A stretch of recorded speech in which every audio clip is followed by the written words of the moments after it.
breaking their silence and calling for justice 4 months after a well-known Akron businessman was murdered. And tonight they're worried that charges could be dropped against the accused killer. Only on 5, Bob Jones has learned why the case is now in limbo. It's been 143 days since the brutal killing of Patrick Feeney. One man is charged, but Feeney's mother feels like the case has stalled. She doesn't want her last name used. Anybody that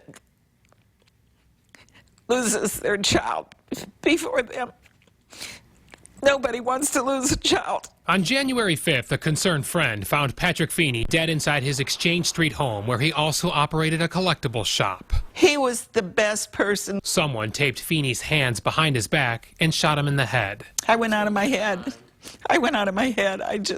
This is my only child. A few weeks later, Akron police charged 23-year-old Akimi Hayes with aggravated murder and offered a possible motive. It appears to be robbery. The house was ransacked. Sergeant David Garrow told me Summit County prosecutors held an investigative grand jury, but an indictment has not been handed down. I believe that they're still considering the case. They haven't ruled on it one way or the other. With the case in limbo, Sharon worries charges could be dismissed. I'm afraid it might go to a cold case, and I just don't want that to happen. Prosecutors confirm the investigation of Hayes is ongoing and the murder charges have not been dropped. He's now in prison on unrelated drug charges. Garrow is convinced Hayes took part in the killing, but thinks others also played a role. Detectives and Sharon hoping for leads from the public. One person couldn't tie his hands behind his back and shoot him in the head like they did. In Akron, Bob Jones, News Channel 5.